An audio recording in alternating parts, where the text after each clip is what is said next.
Hello मेरे प्यारे बच्चों, कैसे हैं आप सब? उम्मीद है आप सभी स्वस्थ होंगे, मस्त होंगे और अपनी पढ़ाई कर रहे होंगे।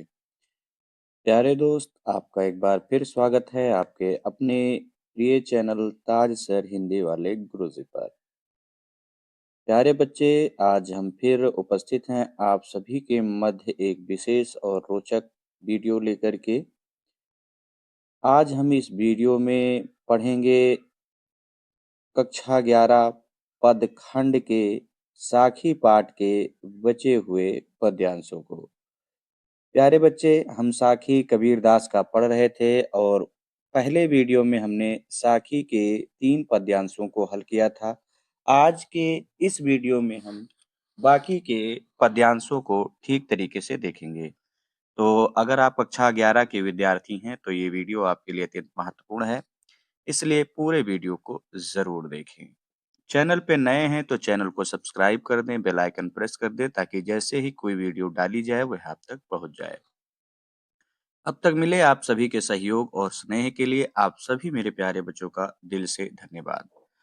तो प्यारे बच्चे, पिछले वीडियो में हमने 3 पद्यांशों को देखा था। आइए आज हम इस वीडियो में चौथे पद्यांश को देखेंगे। तो चौथा पद्यांश प्यारे बच्चे आपके समक्ष दिया हुआ है और आप देख सकते हैं कि चौथा पद्यांश ये है। तो इसको हम सबसे पहले पढ़ते हैं, उसके बाद इस पद्यांश के सभी शब्दों के सरल अर्थ को जानेंगे प्यारे बच्चे, फिर हम इसका प्रसंग देखेंगे और फिर हम इसकी व्याख्या ठीक-ठीक तरीके से जानेंगे।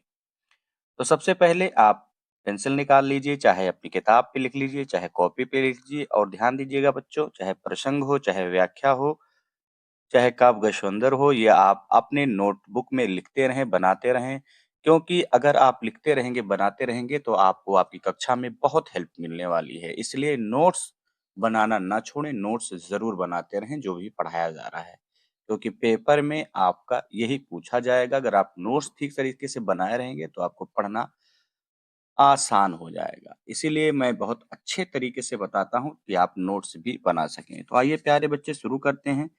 सबसे पहले एक बार मैं इसको पढ़ देता हूँ, उसके बाद हम इसकी सरल अर्थ सभी की देखेंगे। बूढ़े थे परी ऊबड़े, गुरु की लहर चमक, भेरा देखा जर्जरा, उतर पड़े फरंक। तो कबीरदास के जितने भी दोहे हैं प्यारे बच्चों, सब दार्शनिक हैं। सब आत्मा, जीवात्मा, आत्मा, परमात्मा और गुरु, शिष्य, यही सब हैं जो आजकल के बच्चे पसंद नहीं करते हैं, लेकिन आपके पाठ में है तो आपको पढ़ना पड़ेगा। तो प्यारे बच्चे, आइए सबसे पहले लिखिए आप, बूढ़े थे मतलब डूब रहे थे, डूब रहे थे, ठीक है? डूब रहे थे। परी मतलब लेकिन, लेकिन। उबरे, उबरे मतलब बच गए, उबरे मतलब बच गए। गुरु की लहर, अब थोड़ा-सा ध्यान दीजिएगा, इन तीनों को हम एक साथ लिखेंगे। गुरु की लहर तो लिख लेंगे, गुरु की कृपा रूपी तरंग। लहर का क्या होता है? तरंग होता है ना? तो लहर का हम तरंग लिखते हैं और गुरु की, तो गुरु की कृपा रूपी तरंग, इतना आप लिख लेंगे। गुरु की कृपा रूपी तरंग। चमकी, चमकी ऐसे ही रहेगा, बस।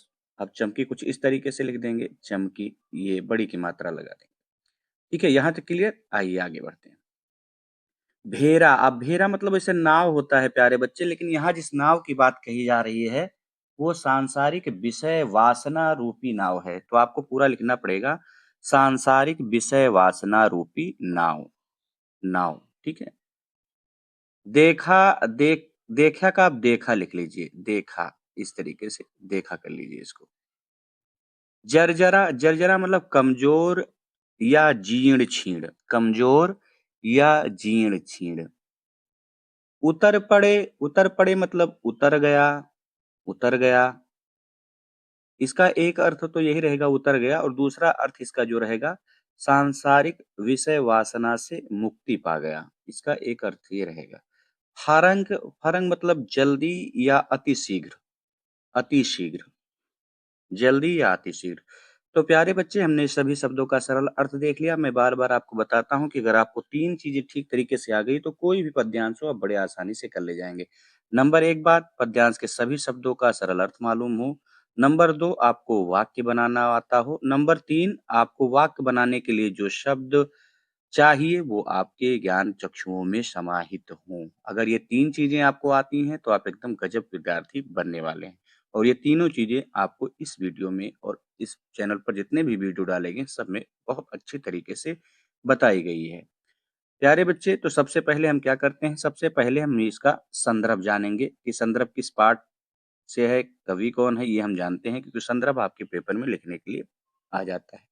तो संदर्भ का मतलब होता है शीर्षक का नाम और कवि का नाम, यही होता है 11 और 12 में इसी तरीके से पूछा जाता है संदर्भ में। संदर्भ करके नहीं पूछा जाता बल्कि पूछा जाता है कि शीर्षक और कवि का नाम बताइए। तो आप में आएगा तो शीर्षक का नाम क्या प्यारे बच्चे, या आप संदर्भ लिख लीजिए। संदर्भ अगर आपको लिखने के लिए आता है तो आप लिखेंगे प्रस्तुत पद्यांश हमारी पाठ्य पुस्तक हिंदी के पदखंड के साखी नामक पाठ से उद्धृत है, जिसके कवि कबीरदास जी हैं। अब अगर आपको शीर्षक कवि का नाम लिखना है तो शीर्षक लिख सकते हैं साखी, और जो आपके कवि हैं वो कबीरदास जी। इस तरीके से आपका संदर्भ पूरा हो जाएगा। तो पहला जो आपका प्रश्न होता है संदर्भ से, वो क्लियर हो जाएगा। उसके बाद दूसरी जो बात होती है प्रसंग की प्यारे बच्चे। तो प्रसंग ये भी इम्पोर्टेंट है, प्रसंग आपको आना चाहिए क्योंकि प्रसंग भी आपके पेपर में पूछ लिया जाएगा। प्रसंग है क्या प्यारे बच्चे? तो इस पूरे पद्यांश का जो निचोड़ है, इसमें जो बात कही गई है वही आपका प्रसंग है। तो प्रसंग हेडिंग डालेंगे प्यारे बच्चे और लिखेंगे। प्रस्तुत पद्यांश में कबीरदास जी ने बताया है कि गुरु के अलौकिक ज्ञान के द्वारा ही सांसारिक बंधनों से मुक्त हुआ जा सकता है। तो इतना आपको प्रसंग में लिखना पड़ेगा। फिर से एक बार समझ लीजिए। प्रसंग हेडिंग डालेंगे प्यारे बच्चे और लिखेंगे प्रस्तुत पद्यांश में कबीरदास जी ने बताया है कि गुरु के अलौकिक ज्ञान के द्वारा ही सांसारिक बंधनों से मुक्त हुआ जा सकता है। तो ये आपका प्रसंग हो गया। अब आइए व्याख्या पे हम चलते हैं। तो व्याख्या मैं 2 बार बताऊंगा, एक बार की व्याख्या आप समझ लीजिएगा और दूसरे बार की व्याख्या आप लिख लीजिएगा प्यारे बच्चे। तो व्याख्या ही डालेंगे और थोड़ा-सा अपने तरफ से जोड़ के लिखेंगे कि प्रस्तुत पद्यांश में कबीरदास जी कहते हैं कि मैं सांसारिक मोह माया और विषय वासनाओं में, इतना आपको जोड़ना पड़ेगा। क्या जोड़ना पड़ेगा? ध्यान से सुन लीजिए। प्रस्तुत दोहे में या प्रस्तुत पद्यांश में कबीरदास जी कहते हैं कि मैं सांसारिक मोह माया और विषय वासनाओं में, आ जाइए लाइन पे, विषय वासनाओं में डूब रहा था, लेकिन मेरे सच्चे गुरु की कृपा रूपी तरंग चमकी और मैं बच गया। अब आगे थोड़ा-सा आपको और जोड़ना पड़ेगा। गुरु की कृपा रूपी तरंग में मैंने देखा कि मैं जिस सांसारिक विषय वासना रूपी नाव पर सवार हूँ, वह अत्यंत जीर्ण शीर्ण और पुरानी है। इसलिए मैं उस सांसारिक विषय वासना रूपी नाव से अति शीघ्र ही उतर गया। अब आपकी व्याख्या पूरी हो गई, लेकिन थोड़ा-सा आपको और जोड़ना पड़ेगा ताकि व्याख्या आपकी और सुंदर हो जाए। तो क्या जोड़ना पड़ेगा? ध्यान से सुनिए। कवि के कहने का तात्पर्य है कि मैं गुरु से ज्ञान प्राप्त कर मोह माया से मुक्त हो गया और ईश्वर की भक्ति में अपने मन को लगा दिया। बस इतना आप लिख देंगे तो प्यारे बच्चे आपकी व्याख्या एकदम गजब पूरी हो जाएगी। तो एक बार की व्याख्या हमने बता दी है। अब दूसरी बार की व्याख्या मैं बता रहा हूँ, बिल्कुल ध्यान पूर्वक आप इसको लिख लीजिएगा और इसी से आप याद करिएगा, कहीं कोई दिक्कत होने वाली नहीं। तो व्याख्या हेडिंग डालेंगे, लिखेंगे प्रस्तुत दोहे में या प्रस्तुत पद्यांश में कबीरदास जी कहते हैं कि मैं सांसारिक मोह माया और विषय वासनाओं में डूब रहा था, लेकिन मेरे सच्चे गुरु की कृपा रूपी तरंग चमकी और मैं बच गया। मैंने गुरु की कृपा रूपी तरंग में देखा कि मैं जिस सांसारिक मोह माया रूपी नाव पर सवार हूँ, वह अत्यंत जीर्ण क्षीण और पुरानी है। इसलिए तुरंत मैं उस सांसारिक विषय वासना रूपी नाव से उतर गया। अर्थात कवि के कहने का तात्पर्य है कि गुरु से ज्ञान को प्राप्त करके मैं सांसारिक विषय वासना से मुक्ति पा गया और ईश्वर की भक्ति में अपने मन को लगा दिया। तो इतना आप लिख देंगे प्यारे बच्चे, तो एकदम आपकी गजब व्याख्या हो जाएगी। आइए अब जो आपका जो सबसे महत्वपूर्ण पहलू होता है उसकी भी हम चर्चा कर लेते हैं। काव्यगत सौंदर्य, तो काव्यगत सौंदर्य भी आपको यहीं मिल रहा है, कहीं जाने की जरूरत नहीं है, उसको भी आप यहीं आसानी से सीख सकते हैं। तो काव्यगत सौंदर्य में मुख्य रूप से प्यारे बच्चों आप में रस, छंद, अलंकार और भाषा पूछी जाती है, जो यहाँ पर मैंने आपको बताया भी है। तो रस की बात करें तो रस पूरे पद्यांश में ही शांत रस है। और अलंकार की बात करें प्यारे बच्चे तो अनुप्रास अलंकार है। अब आइए देखते हैं अनुप्रास अलंकार कहाँ-कहाँ है। तो देखिए परि में भी रा आया है और उबरे में भी रा आया है। तो इसलिए यहाँ पर क्या है प्यारे बच्चे, अनुप्रास अलंकार है। आप देखिए यहाँ जर्जरा में भी रा आया है और उत्तर में भी रा आया है। तो इसलिए यहाँ भी अनुप्रास अलंकार है। अगला अलंकार प्यारे बच्चे आपका है रूपक अलंकार। तो रूपक अलंकार मैंने बताया था कृपा की लहर, गुरु की कृपा रूपी तरंग। ठीक है, सांसारिक विषय वासना या मोह माया रूपी नाव, दो चीज बताई थी ना। तो जहां पर रूपी शब्द लग जाए, उपमेय में उपमान का भेद रहित आरोप हो जाए, तो वहां पर रूपक अलंकार होता है। तो ये दो अलंकार कहाँ है मैंने आपको बता दिया। अब इसमें बात करें छंद की, तो दोहा छंद है इसमें प्यारे बच्चे। और भाषा की बात करें तो सधुकड़ी भाषा है, जो सबसे अलग भाषा कबीरदास की रही है। इसे पंचमेल खिचड़ी भी कहा जाता है। और शैली की बात करें तो मुक्तक शैली, मुक्तक शैली का अर्थ वो होता है प्यारे बच्चे जब हर एक पद्यांश का अपना अलग अर्थ हो। तो मुझे लगता है कि आपको पहला जो पद्यांश है, सॉरी पद्यांश नंबर 4 जो है आपको बहुत अच्छी तरीके से समझ में आया होगा। फिर भी कहीं कोई दिक्कत है तो कमेंट बॉक्स में आप पूछ सकते हैं। आइए अब चलते हैं पद्यांश 5 की तरफ, और अगर आपको वीडियो अच्छी लग रही है तो शेयर जरूर करना प्यारे बच्चे। आइए आगे बढ़ते हैं। तो प्यारे बच्चे हम आ गए हैं पद्यांश 5 की तरफ, और ये भी आपके लिए अत्यंत महत्वपूर्ण है। तो इसके भी सभी शब्दों के सबसे पहले हम सरल अर्थ को देखेंगे, और उसके बाद फिर हम इसका संदर्भ, इसका प्रसंग और इसकी व्याख्या को जानेंगे। तो आइए इसको भी आप लोग लिखते चलिए ताकि दिक्कत ना हो। तो चिंता का लिखिए चिंतन, चिंता का अर्थ लिखिए चिंतन, चिंतन यानी भक्ति जिसे कहते हैं, चिंतन।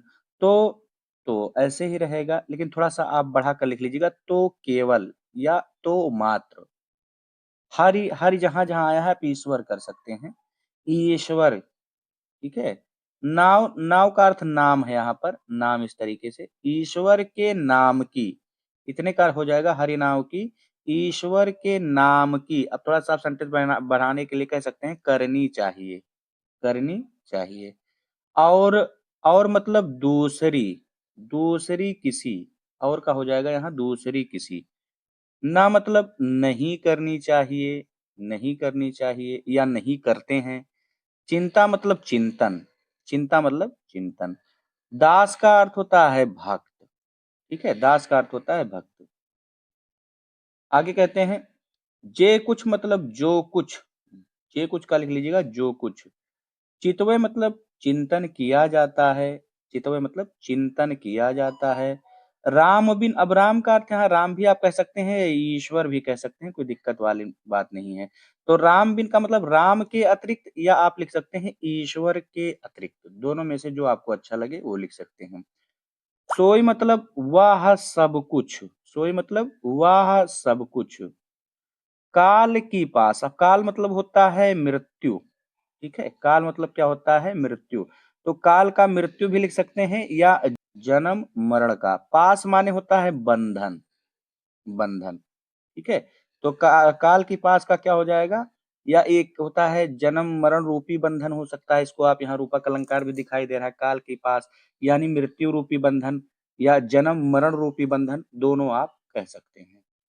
तो सभी शब्दों का सरल अर्थ हमने देख लिया प्यारे बच्चे। अब आइए इसका हम संदर्भ जानते हैं। तो संदर्भ मैंने आपको इससे पहले ही बता दिया है। मुझे उम्मीद है कि आपको संदर्भ समझ में आ गया होगा। संदर्भ आप हेडिंग डालेंगे और लिखेंगे प्रस्तुत पद्यांश हमारी पाठ्य पुस्तक हिंदी पदखंड के साखी नामक पाठ से उद्धृत है, जिसके कवि कबीरदास जी हैं। ये आप लिख देंगे तो आपका जो संदर्भ है वो पूरा हो जाएगा। अब दूसरी बात प्यारे बच्चे, आपको प्रसंग लिखना होता है, तो प्रसंग भी मैं आपको बता रहा हूँ, आप इसको लिख लीजिएगा, नोट्स बनाते रहिए क्योंकि नोट्स आपके काम में आने वाला है। तो प्रसंग हेडिंग डालेंगे प्यारे बच्चे और आप लिखेंगे, प्रस्तुत पद्यांश में कबीर दास ने ईश्वर के नाम का चिंतन करने के लिए भक्त को प्रेरित किया है या जीव आत्मा को प्रेरित किया है। तो आप ऐसे लिख देंगे तो आपका प्रसंग पूरा हो जाएगा, ठीक है। अब आइए जो आपका अगला जो सबसे महत्वपूर्ण होता है व्याख्या, तो व्याख्या मैं 2 बार करूँगा, एक बार की व्याख्या आप समझ लीजिएगा और दूसरे बार की व्याख्या आप लिख लीजिएगा, क्योंकि आपको पेपर में अगर व्याख्या पता है तो चाहे पद्यांश से 50 क्वेश्चन बन जाएँ, आप कर ले जाएँगे, ठीक है। तो आइए सबसे पहले व्याख्या हेडिंग डालते हैं और थोड़ा-सा अपने तरफ से जोड़ करके लिखेंगे प्यारे बच्चे। क्या जोड़ के लिखेंगे? प्रस्तुत पद्यांश में कबीर दास जी कहते हैं कि इस नश्वर संसार में यदि इस नश्वर संसार में यदि, ठीक है? बात आ रही समझ में सभी को? क्या जोड़ना पड़ेगा? आप थोड़ा-सा व्याख्या हेडिंग डालेंगे, अपने तरफ से जोड़ के लिखेंगे। प्रस्तुत 2 पद्यांश में कबीरदास जी कहते हैं कि इस नश्वर संसार में यदि चिंतन करना है तो केवल ईश्वर के नाम का ही चिंतन करना चाहिए। ईश्वर के भक्त और दूसरी किसी भी वस्तु का चिंतन नहीं करते हैं। ईश्वर के नाम के अतिरिक्त जो कुछ भी चिंतन किया जाता है, वह सब कुछ मृत्यु रूपी बंधन अर्थात जन्म मरण के बंधन में बांधने वाला होता है, ठीक है। तो ये 2 लाइन की व्याख्या आपकी पूरी हो गई, लेकिन आपको क्या करना है, अगर आपको व्याख्या और अपनी सुंदर बनानी है, तो आपको इन शब्दों को जोड़ना पड़ेगा। बिल्कुल ध्यान से सुनिएगा, मैं जो शब्द बोल रहा हूँ, इनको ध्यान से सुनिएगा। कवि के कहने का तात्पर्य है कि ईश्वर के नाम के अतिरिक्त दूसरी किसी भी वस्तु का चिंतन करना व्यर्थ है, क्योंकि ईश्वर के अतिरिक्त दूसरी सभी वस्तुओं का चिंतन करना जन्म मरण के बंधन में बांधने वाला होता है। तो इतना आप लिख देंगे प्यारे बच्चे, तो आपकी व्याख्या एकदम क्लियर हो जाएगी और आप बहुत अच्छी तरीके से अपनी बात को समझा पाएंगे। तो एक बार की व्याख्या मैंने बता दी है प्यारे बच्चे, अब दूसरी बार की व्याख्या मैं बता रहा हूँ और इस बार की व्याख्या मैं बिना रुके बोलूंगा और ये व्याख्या आप लिख भी लीजिएगा, क्योंकि इसी से आपको ये पूरा पद्यांश समझना है। तो व्याख्या हेडिंग डालेंगे, लिखेंगे, प्रस्तुत पद्यांश में कबीर दास जी कहते हैं कि इस नश्वर संसार में यदि चिंतन करना है तो केवल ईश्वर के नाम का ही चिंतन करना चाहिए। ईश्वर के भक्त दूसरी किसी भी वस्तु का चिंतन नहीं करते हैं। ईश्वर के नाम के अतिरिक्त जो कुछ भी चिंतन किया जाता है, वह मृत्यु के बंधन में अर्थात जन्म मरण के बंधन में बांधने वाला होता है। कवि के कहने का तात्पर्य है कि ईश्वर के नाम के अतिरिक्त दूसरी किसी भी वस्तु का चिंतन करना व्यर्थ है, क्योंकि ईश्वर के अतिरिक्त दूसरी सभी वस्तुओं का चिंतन करना जन्म मरण के बंधन में बांधने वाला होता है। तो इतना आप लिख देंगे तो आपकी व्याख्या एकदम गजब कंप्लीट हो जाएगी। आइए अब काव्यगत सौंदर्य देखते हैं, जो एक इम्पोर्टेंट पहलू होता है। तो काव्यगत सौंदर्य में प्यारे बच्चे रस की बात करें तो शांत रस है, और अलंकार की बात करें तो इसमें जो है आपका अनुप्रास अलंकार है। आइए देख लेते हैं अनुप्रास अलंकार कहाँ है। तो प्यारे बच्चे आप देख सकते हैं कि जो ये चिंता शब्द आया है, चिंता यहाँ भी आया है, चिंता यहाँ भी आया है, लेकिन दोनों का अर्थ एक ही है, चिंतन है। तो अगर दो शब्द अलग-अलग दूरी पर आ रहे हैं, एक साथ आ रहे हैं, मतलब एक साथ नहीं आ रहे हैं, अलग-अलग दूरी पर आ रहे हैं, तो अगर उनका अर्थ परिवर्तित नहीं हो रहा, तो वहाँ भी अनुप्रास अलंकार होता है। और आप देख सकते हैं कि अगर चरणों के अंत में भी वर्ण की आवृत्ति होती है, तो वहाँ भी अनुप्रास अलंकार होता है। इस दास में भी सा आया है और इस पास में भी सा आया है, तो चरणों के अंत में भी अगर वर्णों की आवृत्ति हो जाती है, तो वहाँ भी अनुप्रास अलंकार हो जाता है। तो अनुप्रास अलंकार समझ में आया? अब रूपक अलंकार देखिए, जो मैंने बताया था काल की पास यानी मृत्यु रूपी बंधन मैंने बताया था, तो यहाँ पर रूपी शब्द आ जाने के कारण रूपक अलंकार है। तो बात समझ में आ गई होगी आपके, अनुप्रास और रूपक अलंकार है। छंद की बात करें प्यारे बच्चे, तो छंद इसमें दोहा है, और भाषा की बात करें तो सदुक्कड़ी है, शैली की बात करें तो मुक्तक है। तो इस प्रकार जो आपका पद्यांश 5 था, ये भी कंप्लीट हुआ। मुझे उम्मीद है कि आपको एकदम गजब तरीके से समझ में आया होगा। आइए अब पद्यांश 6 की तरफ बढ़ते हैं। वीडियो अच्छी लग रही है तो शेयर जरूर करें।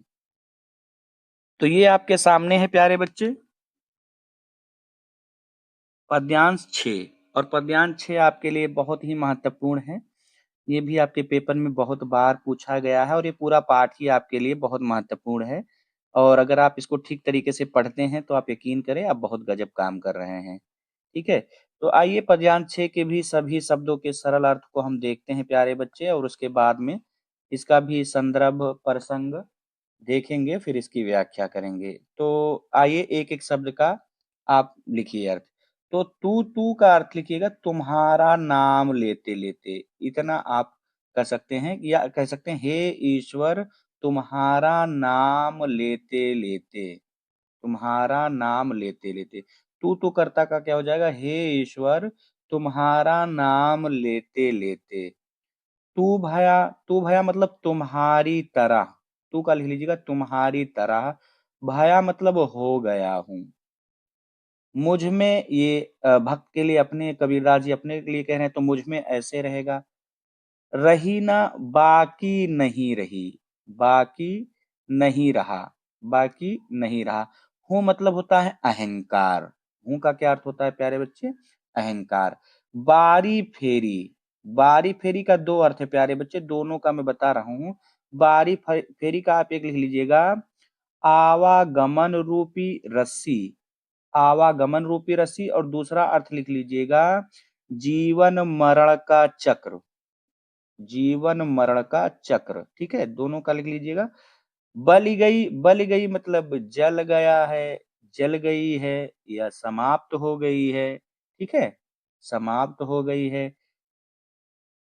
जितनी, ये थोड़ा-सा मिसप्रिंट हो गया है, जिधर होना चाहिए था, जितनी नहीं जिधर होना चाहिए था, तो आप इसको कर लीजिए जिधर, जिधर। देखो मतलब देखता हूँ, देखो मतलब देखता हूँ। तित मतलब उधर ही, उधर ही।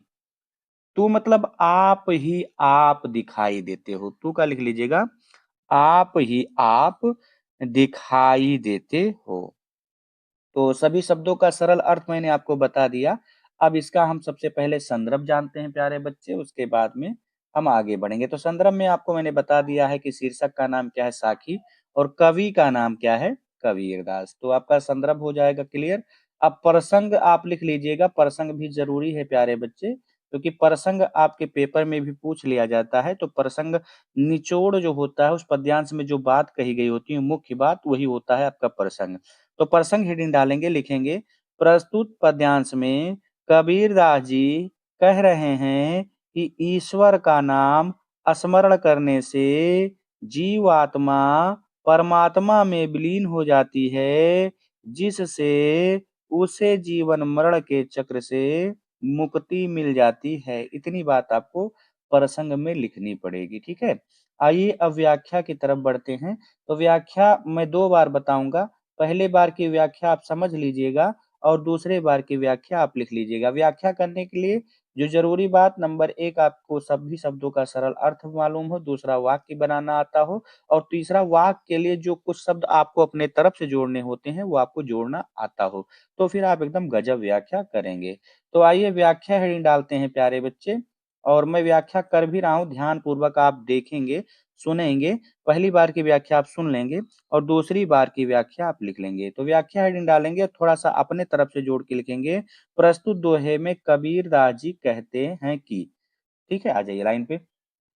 प्रस्तुत पद्यांश में कबीरदास जी कहते हैं कि हे ईश्वर, तुम्हारा नाम लेते लेते मैं भी तुम्हारी तरह हो गया हूँ और मुझ में अब अहंकार बाकी नहीं रहा। अब थोड़ा-सा आपको जोड़ना पड़ेगा, हे ईश्वर तुम्हारा नाम लेते-लेते, इतना आपको जोड़ना पड़ेगा। क्या जोड़ना पड़ेगा? ध्यान से सुनिए। हे ईश्वर तुम्हारा नाम लेते-लेते, आ जाइए लाइन पे। तुम्हारा नाम लेते-लेते आवागमन रूपी रस्सी जल गई है, अर्थात जीवन मरण का चक्र समाप्त हो गया है, जिस कारण मैं सांसारिक विषय वासनाओं से मुक्ति पा गया हूँ। अब मैं जिधर भी देखता हूँ, उधर आप ही आप दिखाई देते हो। तो ये 2 लाइन की व्याख्या तो आपकी कंप्लीट हो गई, लेकिन इस व्याख्या को थोड़ा और गजब करने के लिए आपको कुछ इस तरीके से बोलना पड़ेगा। कवि के कहने का तात्पर्य है कि ईश्वर का स्मरण करते-करते उनके अंदर का अहंकार समाप्त हो गया है और उन्हें जीवन मरण के चक्र से मुक्ति मिल गई है। अब वह जिधर भी देखते हैं, वहाँ ईश्वर ही ईश्वर दिखाई देते हैं। इतना आपको लिख देना पड़ेगा, तो आपकी व्याख्या गजब हो जाएगी। अब एक बार मैं फिर से व्याख्या बता रहा हूँ, इस बार की व्याख्या आप लिख लीजिएगा, क्योंकि इसी से आपको पद्यांश 6 अच्छे तरीके से समझ में आएगा। तो व्याख्या हेडिंग डालेंगे और लिखेंगे, प्रस्तुत पद्यांश में कबीरदास जी कहते हैं कि हे ईश्वर, तुम्हारा नाम लेते लेते मैं भी तुम्हारी तरह हो गया हूँ। अब मुझ में कहीं भी अहंकार बाकी नहीं रहा। हे ईश्वर, तुम्हारा नाम लेते लेते जीवन मरण का चक्र अर्थात आवागमन रूपी रस्सी जलकर समाप्त हो गई है, जिससे मुझे जीवन मरण के चक्र से मुक्ति मिल गई है। अब मैं जिधर भी देखता हूँ, उधर आप ही आप दिखाई देते हो। कवि के कहने का तात्पर्य है कि ईश्वर का स्मरण करते-करते उनके अंदर का अहंकार समाप्त हो गया है और उन्हें जीवन मरण के चक्र से भी मुक्ति मिल गई है।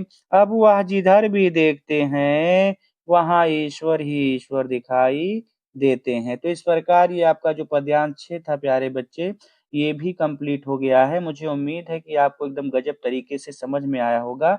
आइए अब काव्यगत सौंदर्य देख लेते हैं। काव्यगत सौंदर्य में बात करें प्यारे बच्चे, तो रस इसमें शांत है। अलंकार जो है इसमें अनुप्रास अलंकार और पुनरोक्त प्रकाश अलंकार है। आइए देख लेते हैं कहाँ-कहाँ ये अलंकार हैं।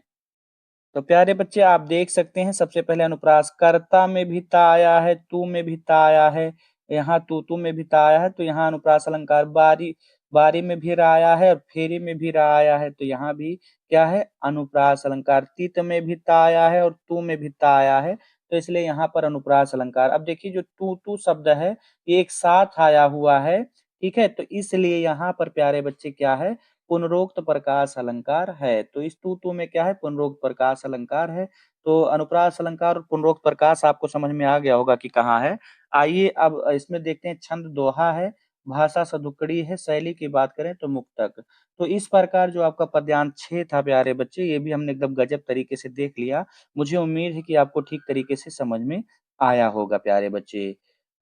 अब इस वीडियो को हम यहीं पर समाप्त करते हैं। अगले वीडियो में हम आगे आगे बचे हुए जो आपके पद्यांश हैं उनको लेकर के उपस्थित होंगे।